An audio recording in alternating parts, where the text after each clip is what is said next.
আত্ম উপলব্ধি, বৈশ্বিক সংকট, ভার্চুয়াল উন্মাদনা এবং আমাদের বাংলাদেশ।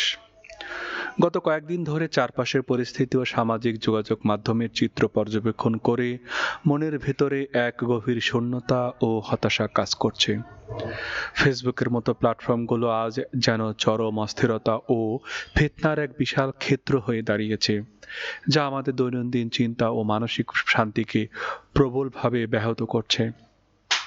বৈশ্বিক সংঘাত ও আমাদের বেঁচে থাকার শঙ্কা। মধ্যপ্রাচ্যে ইরান, ইসরায়েল ও আমেরিকার মধ্যকার চলমান যুদ্ধ উত্তেজনা এক ভয়াবহ রূপ নিচ্ছে। এর প্রভাব যদি সত্যি হরমুজ প্রণালীর মতো গুরুত্বপূর্ণ বাণিজ্যিক রুটগুলো বন্ধ হয়ে যায়, তবে বিশ্বের অষ্টম জনবহুল দেশ বাংলাদেশের পরিণতি কী হবে? এত বিশাল জনসংখ্যার একটি দেশ, খাদ্য জ্বালানির নিরাপত্তা চরম হুমকির মুখে পড়বে। আমাদের মতো সাধারণ ও খেটে খাওয়া মানুষগুলো রীতিমতো ধ্বংসের দ্বার প্রান্তে চলে যাবে। এই চরম আতঙ্ক আজ আমাদের গ্রাস করেছে। আমরা বুঝতে ভুলে যাই যে পরিস্থিতি স্বাভাবিক থাকলেই কেবল রাজনৈতিক নেতারা দেশ পরিচালনা করতে পারেন, কিন্তু বৈশ্বিক কোনো মহাবিপর্যয় নেমে এলে দেশের শীর্ষ নেতা বা রাষ্ট্রপ্রধানদের কিছুই করার থাকবে না। তখন অবস্থা থাকবে কেবলই ইয়া নাফসি ইয়া নাফসি। সবাই ছুটবে কেবল নিজ এবং নিজ পরিবারের অস্তিত্ব টিকে রাখার নিরন্তর ও এক অসহায় লড়াইয়ে। এই জন্য আমরা যে তারেক রহমানকে দেখি, আমরা যে শফিকুর রহমানকে দেখি, এগুলো সত্যিই কাগজের পুতুল মাত্র। দুনিয়ার বৈশ্বিক সংঘাতের কাছে এরা কিছুই না।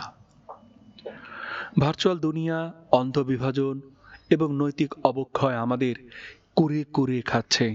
সামাজিক যোগাযোগ মাধ্যমের যে কাদা ছড়াছড়ি চলছে তা দেখে রীতিমতো হতাশ হতে হয়।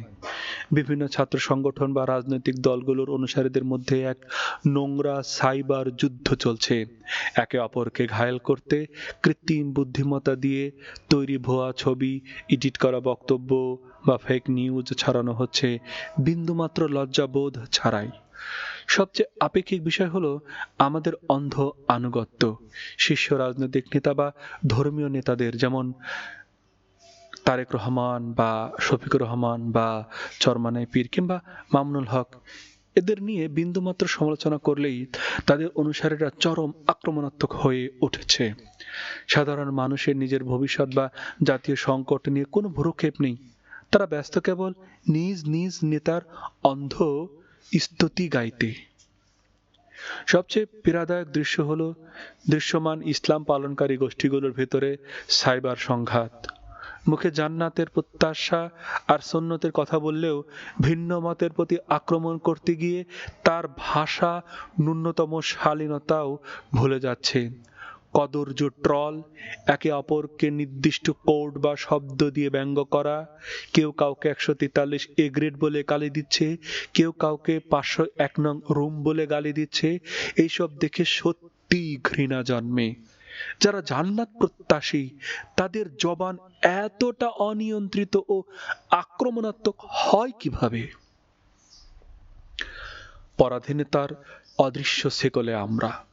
বাংলাদেশ আমাদের একটি স্বাধীন ভূখণ্ড আছে ঠিকই, কিন্তু অনেক সময় মনে হয় আমরা আজও সত্যিকারের স্বাধীনতা অর্জন করতে পারিনি।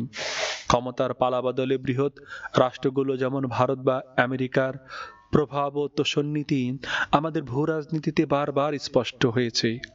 এই অদৃশ্য দাসত্বের ধারা কি কোনোদিন ভাঙবে? তা হয়তো আমাদের জীবদ্দশায় দেখে যাওয়া সম্ভব হবে না। অধরা স্বপ্নের বাংলাদেশ অধরাই কি থেকে যাবে? মালয়েশিয়া বা সিঙ্গাপুরের মতো সাজানো গোছানো দুর্নীতিমুক্ত বা নাগরিক মৌলিক অধিকার যেমন চিকিৎসা, শিক্ষা, নিরাপদ খাদ্য, নিরাপদ সড়ক নিশ্চিত করা দেশের স্বপ্ন কি আমরা কোনোদিন পূরণ করতে পারবো? নিরাপদ খাদ্য বা নিরাপদ সড়ক, এই অতি সাধারণ দাবিগুলো কি এদেশে কখনো বাস্তবায়িত হবে? এর উত্তর আমাদের জানা নেই। রাষ্ট্রপ্রধানদের সদিচ্ছা থাকলেও তাদের চারপাশে রাজনৈতিক সংস্কৃতি ও দলীয় কর্মীরা তা বাস্তবায়ন করতে দেবে কিনা তা নিয়েও যথেষ্ট সন্দেহ রয়েছে।